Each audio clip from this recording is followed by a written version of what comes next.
The Republican presidential primary field, it has gotten smaller following the somewhat surprising, at least in the timing, announcement of South Carolina Senator Tim Scott. He announced a suspension of his 2024 presidential campaign on Sunday night on Trey Gowdy's show live, even taking Trey Gowdy by surprise. And that was just 4 days after the third GOP debate.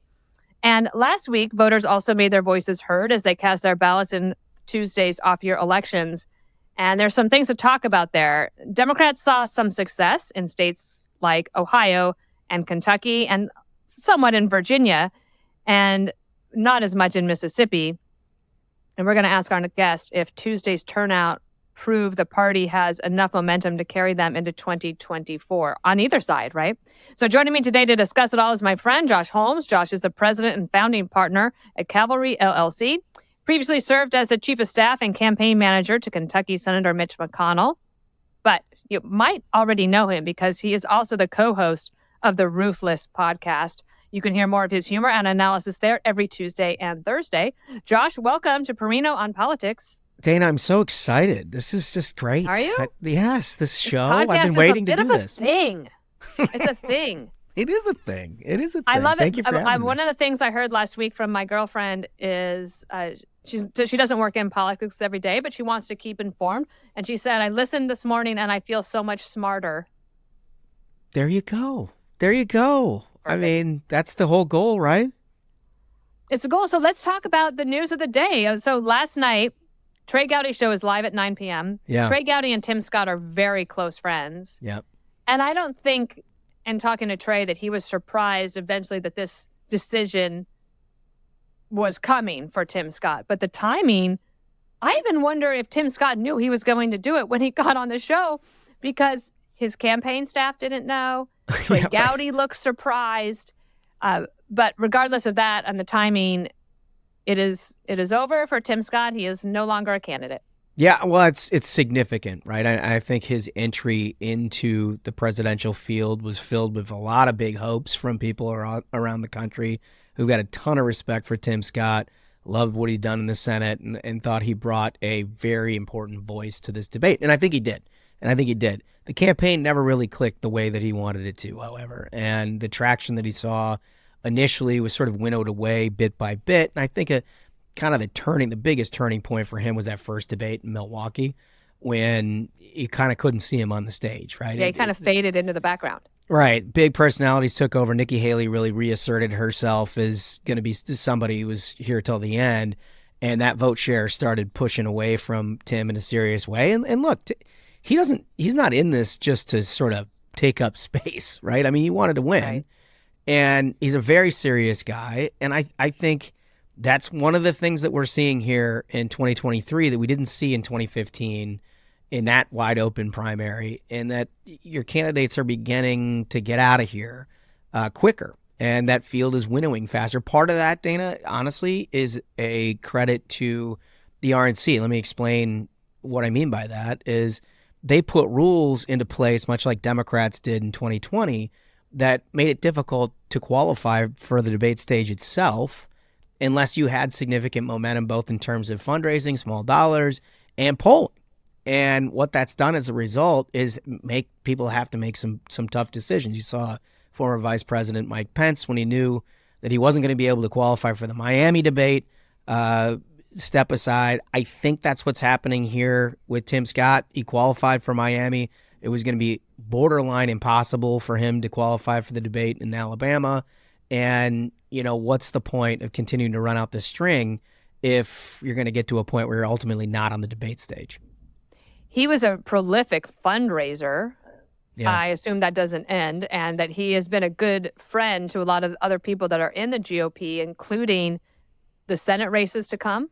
Yes. Yeah. No, I mean, he's been a massive asset for the Republican Party across the board. He did a ton of travel in 2022 for candidates, helping people out. As you said, he raises an awful lot of money, and the donor circuit certainly loves what Tim Scott has to say. So I imagine he is going to be a continued force in Republican politics. He's not going anywhere. Right. He may not win the nomination for president, but he's certainly sticking around. And you haven't heard the last of Tim Scott.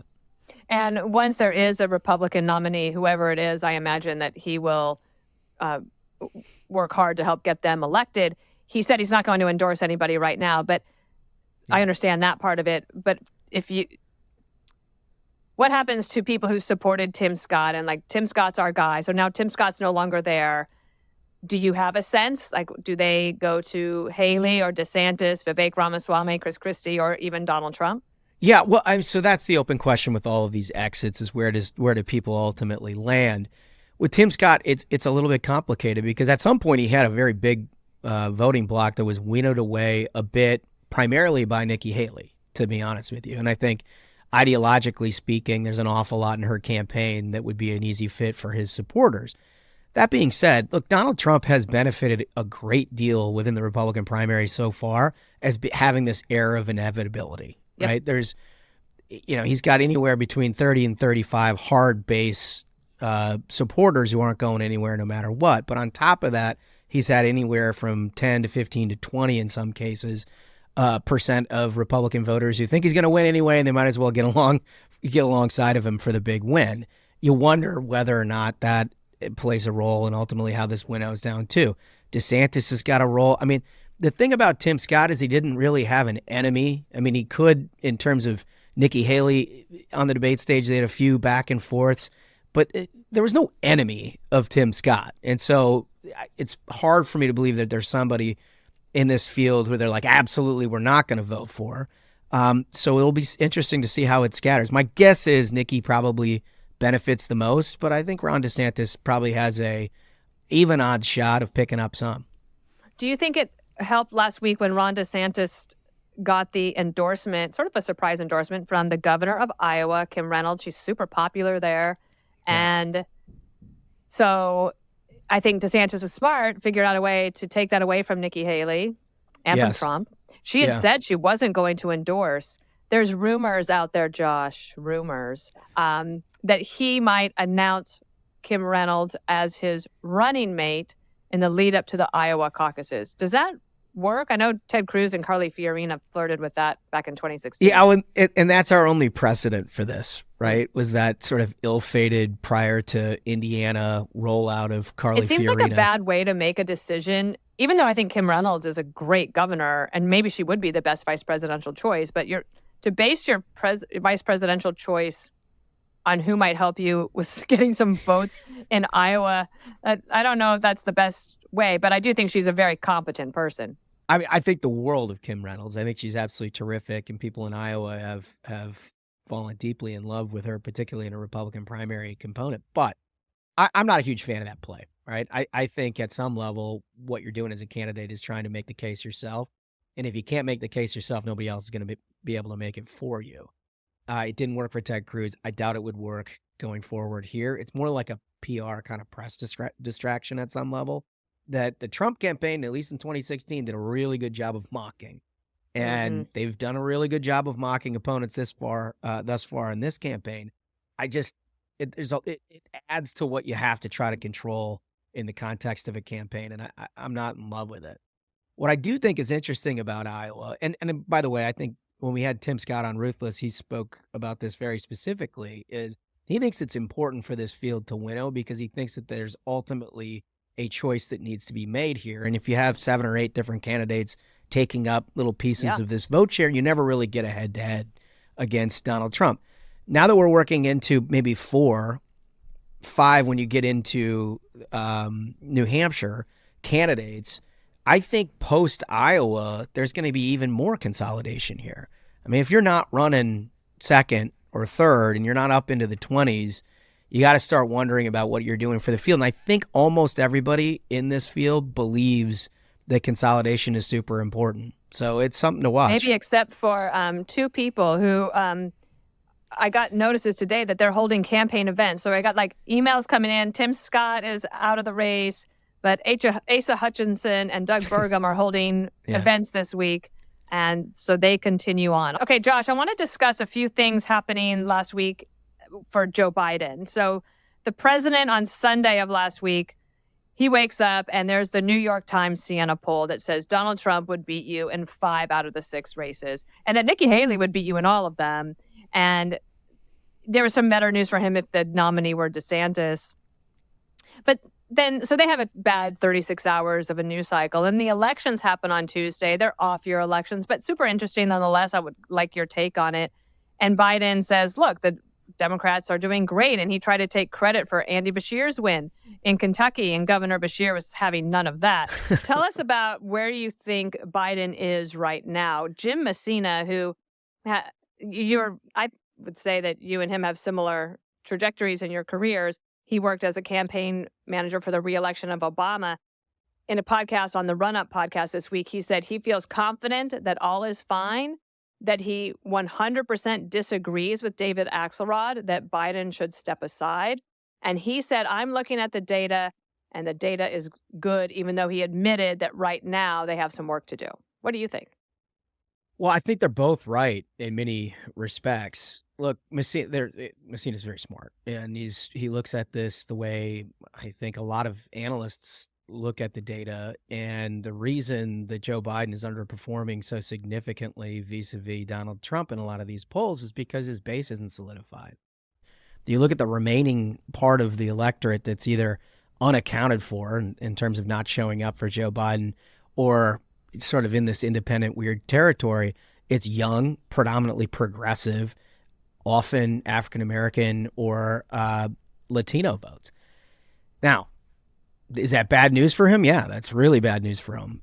Do we think there's any chance that Donald Trump is going to be able to capitalize on that voter segment? No, not even a little bit. And if you look at the Senate race in 2022 with John Fetterman against Oz, despite all of the problems that he had and the obvious limitations going into that election, they all consolidated in the end. And everything that he was underpolling going into that election ultimately showed up and voted for Fetterman.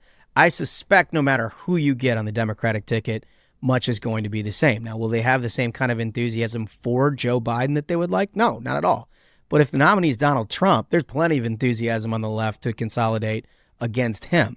So that's, I think, Messina's point of view. From Axe's point of view, he's looking at this as a historically unpopular president.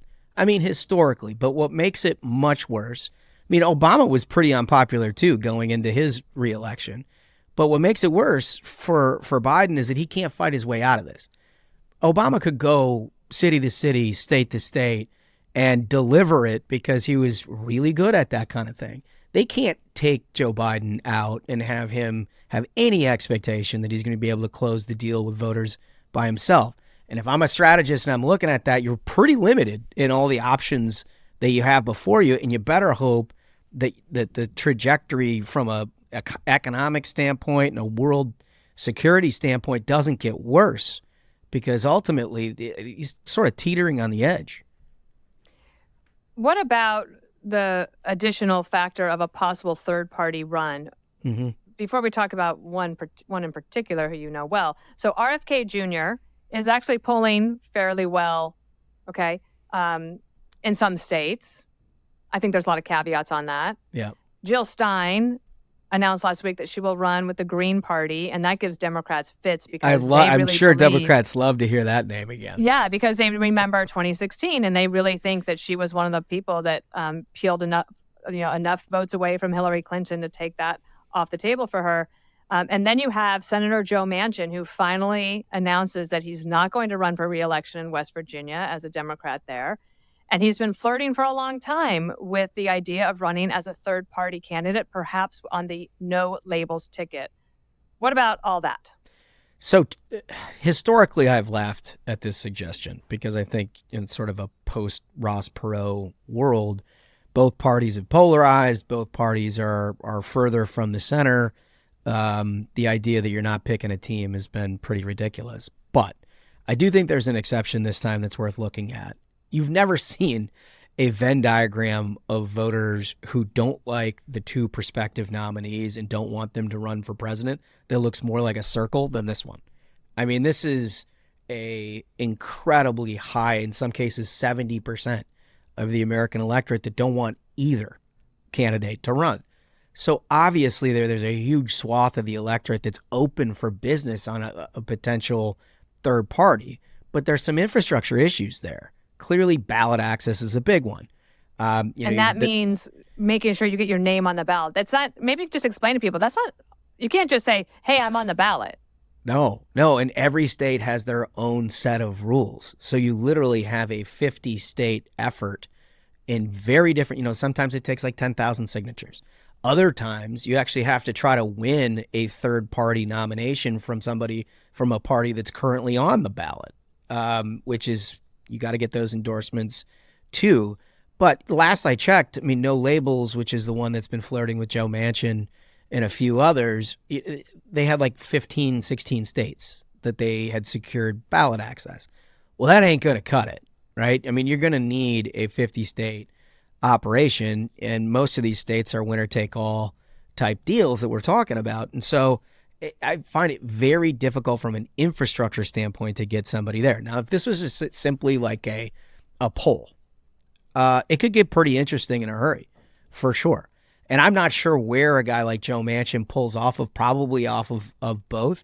The funny thing is, you mentioned with RFK Jr., is he augured towards the center and out of a Democratic primary, is because he's picking up sort of your, what I call libertarian tech bro guys, who are like very, very off the wall. They've considered themselves, I guess, Republican for the time being. But really, it's kind of an anti-vax crowd that doesn't want any sort of government at all. Well, if you know anything about RFK Jr., that ain't his politics. Like, he's gotten there because of this vaccine discussion, but this is a guy who is like, you remember well in the Bush administration when he was palling around with Hugo Chavez and talking about the wonders of socialism. So that's a disconnect that I think ultimately falls apart at some level. But the Joe Manchin thing is more interesting to me, provided that they do have some kind of ballot access that isn't evident to me right now. The thing about Joe Manchin, I always try to remind people, is that he voted with Joe Biden and the Democrats 88% of the time. Yeah. It's not like he was really middle of the road. He is mild-mannered, and the way he speaks is very commonsensical, and he has a really nice way about him. I think that he's easy on the ears. Yeah. And he seems like a good man, like you'd want him as your neighbor for sure. But I always look at him like, guys, he's pretty much the deciding vote on all of these big things that Biden are saying are his big legislative accomplishments. So what would Joe Manchin bring to the table that you don't already get with Joe Biden? It's a really good point, Dana. And I think, he has a reluctance to dive off the left-hand side of the map that Joe Biden has not displayed at all, right? The first year of the Biden administration was about as progressive leftist of an agenda that we've ever seen in this country. And he's not going to do that. But you're entirely right. And I'll remind you, this guy, Joe Manchin, has had every opportunity in the world to be anything other than a partisan Democrat. Believe you me, a lot of people made some serious inroads to try to. He was the last one to vote. He was the last vote that they needed for the Inflation Reduction Act, which was really like the Green New Deal. Right. And then complained about the Green New Deal. And that's why we have a mutual friend whose name is spelled Stew. Yes. And he always reminds me he's like, don't fall for it. Yeah. Well, it's so I true. keep my wits about me. But it's true with Joe Manchin because, look, he is a charming guy. And I think that's the reason that he's gotten as far as he has in West Virginia. But at some point on a presidential stage, charm only gets you so far. You do have to have institutional backing of a base of support, and you do have to actually roll out what it is that you believe. Joe Manchin has been very loath to admit sort of any of that in public, and when he's had a chance to put his vote on record, as you just said, the Inflation Reduction Act. There's not been anything since New Deal politics, right? That has been as far left as that, and he's of course a sponsor of the dang thing. So yeah, I think he probably pulls more off the left. I don't think he'll ultimately run. I think so. He doesn't want to be embarrassed. The reason he's not running for re-election, he doesn't want to lose. Is because he doesn't want to lose. Right, if that's the same calculus on a national stage, I think you're right. All right, you heard it here on Perino on Politics. Josh and Dana don't think Joe Manchin is going to run. So if he does, you can come back. All right. And throw pies in our faces or something. All right, Josh, I want to get what is on your mind now.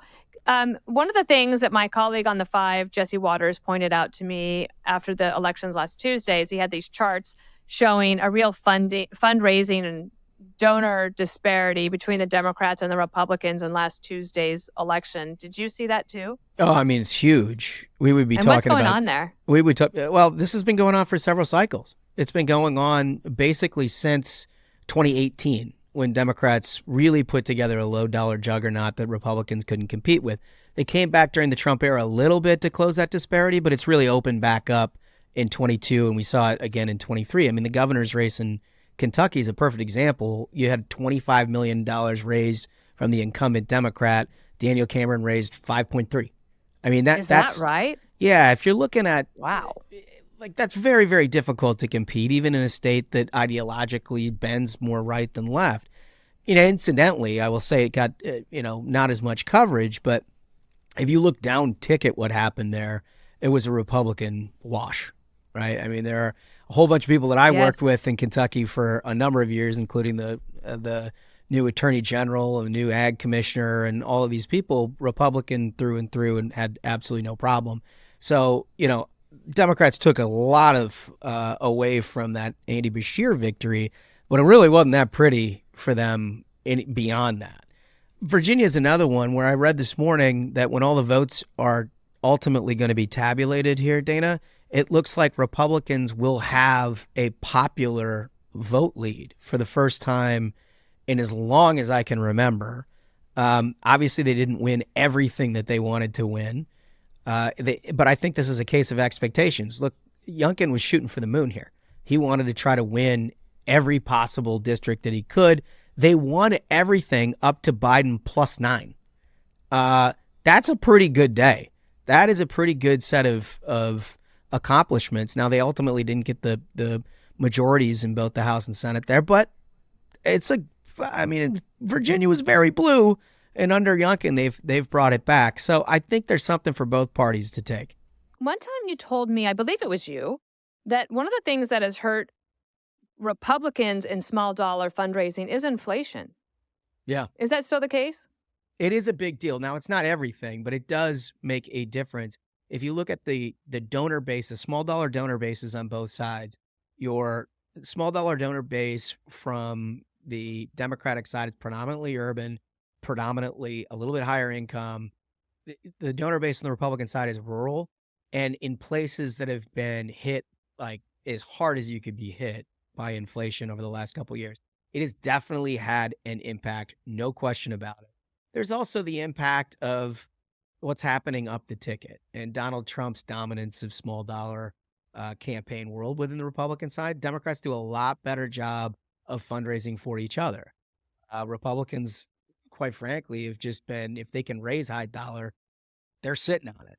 And we've seen a couple $100 million exit the system over the last few years that some of these candidates down ticket haven't been able to work off of, which is troubling. And honestly, there's not an easy answer to it. Gosh, that's interesting. What do you make of the idea that, again, bringing back Jim Messina, who I talked to in the day after the midterms in 2022 about abortion referendum politics, and he said, I asked him, do you think there will be abortion-related referendums on key swing states in 2024? And he said, if I have something to say about it, yes, they will. Yeah. And well, apparently that is happening, and it could happen in several different states, including Arizona, Nevada, Georgia, even Florida. So are the Republicans figuring this out? Well, they're certainly not figuring it out yet. I mean, but part of the problem is everything post-Dobbs, the decision that reversed Roe v. Wade, created a change environment where anybody who is motivated by this issue off the left side is fighting to try to protect what they see as their rights. And you remember this, it manifested itself during the healthcare debate 15 years ago on Obamacare. There's a whole bunch of real significant population that was afraid to change healthcare plans, and it motivated them in a very significant way.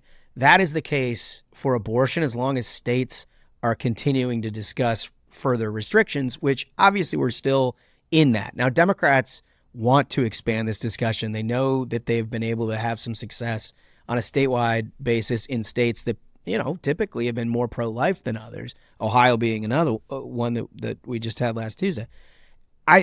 My sense is this runs out of string at some point, but we're not there yet. And when you look at the way that people are talking about abortion on the Republican side, there is no unified grip. I think Youngkin did probably as good. Yeah, there was a unified point for years, for decades. Right. And that it we're happened. for life. And then now it just feels so strange. I had someone the other day say to me that there's this woman in one of the states. I'm not going to mention her because I don't want to get into it with them, but she was very strongly a pro-life person, believes life begins at conception, ran on that. And then after some of these elections, she's like, okay, actually, I'm for a 15-week limit, which, again, maybe that is practical. Maybe that's where the country is, and that's great. But I'm thinking, but if you're somebody who believes life begins at conception, then how do you get to you're cool with 15-week limit? Yeah, I don't know. There's a distinction there that it's tough to reconcile. And look, I mean, Republicans, conservatives writ large have argued for 40 years that this is not something the federal government should be entertaining. Yeah, so then how did we get to, I know, and you know what, if I say that, then I know who's going to call me, and they're going to say, let me explain to you what the Dobbs decision didn't say, and they have this whole thing about, if we didn't say it was just going to go back to the states, we have this other formulation, but I mean, they've explained this to me 4 times, and now even off the top of my head, I can't remember their explanation, so it must not be that great, actually. Well, it's because technical. For 40 years, you told me something else. It's technical, and to be honest with you, that therein lies the problem for a lot of Republicans that are even deeply pro-life.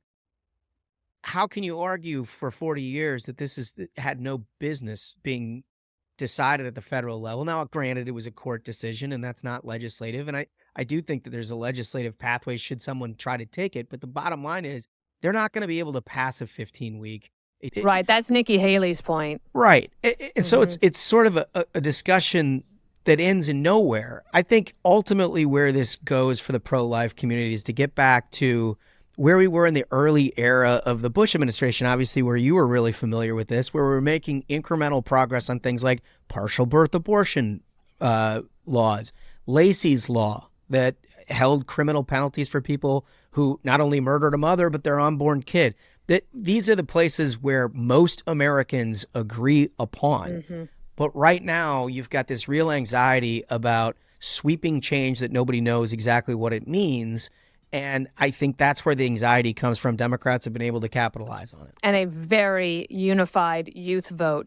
I think in Ohio, that youth vote voted 77% in favor of the abortion access. And whereas people used to sort of roll their eyes that the youth vote was important, Josh, I got to tell you, the way I see it, they are organized more than ever because they have social media, they know how to use it, and they have seen that they've got some power when they stick together. So we could be in for it in the country for a while with young people really making their voices heard, which is great. They should. I mean, I want more participation, certainly. Well, you've got to have a better set of arguments from Republicans on this, though, right? I mean, it can't just be about abortion. And to be honest with you, I've been really disappointed in how frequently we just devolve into a boomer conversation about, in the primary, you're hearing people talk about what we have to do first is absolutely nobody can touch Social Security and Medicare. And what you're saying to that younger demographic who's smart enough to read a book is well, it says in 2032 that thing's going to be bankrupt. So that means I don't get it. And also housing costs, shelter costs. We asked that question in the first debate because I'm that's actually what's really on people's minds. I think the rule of thumb is that you should spend no more than 30% of your income on shelter. Right. But for some young people right now, it's over 50%. Their car payments are astronomical. Interest rates are astronomical. And it's we're basically asking them to run their life marathon with 20-pound weights on their ankles. Yeah. So and also housing costs, shelter costs. We asked that question in the first debate because I'm that's actually what's really on people's minds. I think the rule of thumb is that you should spend no more than 30% of your income on shelter. Right. But for some young people right now, it's over 50%. Their car payments are astronomical. Interest rates are astronomical. And it's we're basically asking them to run their life marathon with 20-pound weights on their ankles. Yeah. Yeah. So I agree with you. There has to be some changes there. Some initial workforce demographic pitch that deals with housing, that deals with, can you imagine you get out of college, even if you're very successful, the idea that you have to put 20% down and you live in an urban area, where the hell are you going to buy a house? You're not. Right. You're not. You're going to rent for a long time. You're going to be fleeced out of that. And then ultimately the protections that everybody's talking about And for older the only thing populations that the go away. Biden administration says, like today, they have this graphic that they just put out, and it shows like how many jobs Reagan created versus Bush versus Obama and Trump. And then it has Joe Biden's jobs way up. Now, part of that is COVID, and they're dishonest about that. Right. But I read something interesting today. I can't remember where, so I can't give them credit. But it was about Black Americans starting to walk away from Biden.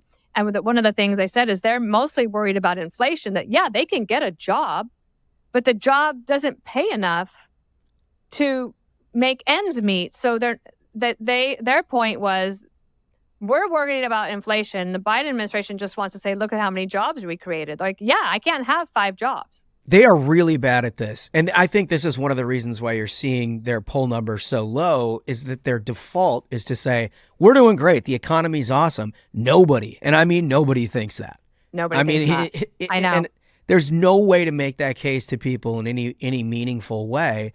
And you're talking specifically about the Black community and whether or not they're walking away. Like, I guess time will tell. The economic argument is one piece. The other piece has got to be their communities are the hardest hit by a party that rejects school choice, for example. Yep.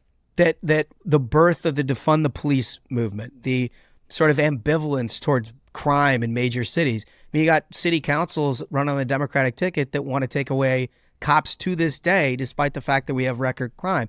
I mean, those are all the communities that are hit the hardest by this. If there isn't movement away from the Democratic Party at this point, I don't know what would do it, because they've created an absolutely worst set of policy issues that you can imagine. Well, they actually, some people might be walking away from the Democratic Party because of the president's strong support of Israel, which doesn't mean that they're coming towards the Republicans.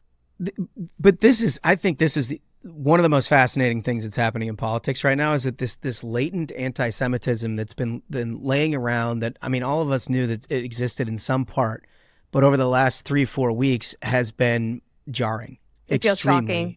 Extremely jarring, incredibly concerning. And part of this is the modern left and how they define intersectionality, which basically, is there's oppressors and then there is the oppressed. Mm-hmm. And they don't have to know anything about either side of an argument other than somebody's being oppressed here. And so my sense is there's an awful lot of young people who look at what's happening with Israel and the Palestinians, and they're saying, well, Israel, they have things and the other people don't seem to have things. And so it's as easy as that, without knowing any of the history of this, which is, that is a absolute fault of not only our government and the arguments that we've been making, but our school systems and our ability to just have basic awareness about what's happening outside of your community.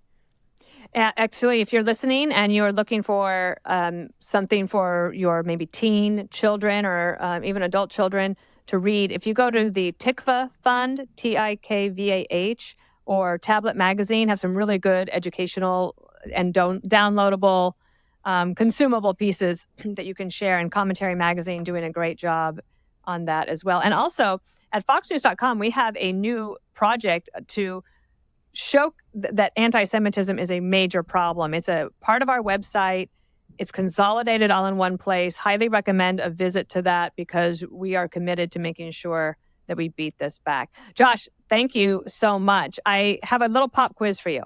It's super easy though, okay? Okay. You get to choose from one of 3 categories: candidate, LinkedIn, campaign slogans, or Dana Reed Sports. Oh my gosh, how are we not going to go with Dana Reed Sports? Oh, I didn't know this one. Okay. Which sport did President Theodore Roosevelt save from being banned in the United States? I think the answer... I have multiple choice if you want. Okay, yeah, go ahead. A, football, B, baseball, C, cricket. So I think the answer, honestly, is baseball. And it's football. It's football? Apparently so. Well, the reason I said baseball is I was thinking along the lines of the gambling problems that beset the Chicago Black Sox and all that era. Yeah. But football, I don't know the backstory on it. You know what? All of us were going to have to go Google why, because they don't give me the reason why. Huh. All I have is the answer. Interesting. And it says football. Okay. All right. Well, I am excited because you're doing this podcast with me, but I get to do your podcast coming up. I mean, we're going to have a lot of fun. We're going to have a lot of fun. It's been a long time coming. I can't wait. Josh Holmes, everybody. Thank you. Thank you, Dana.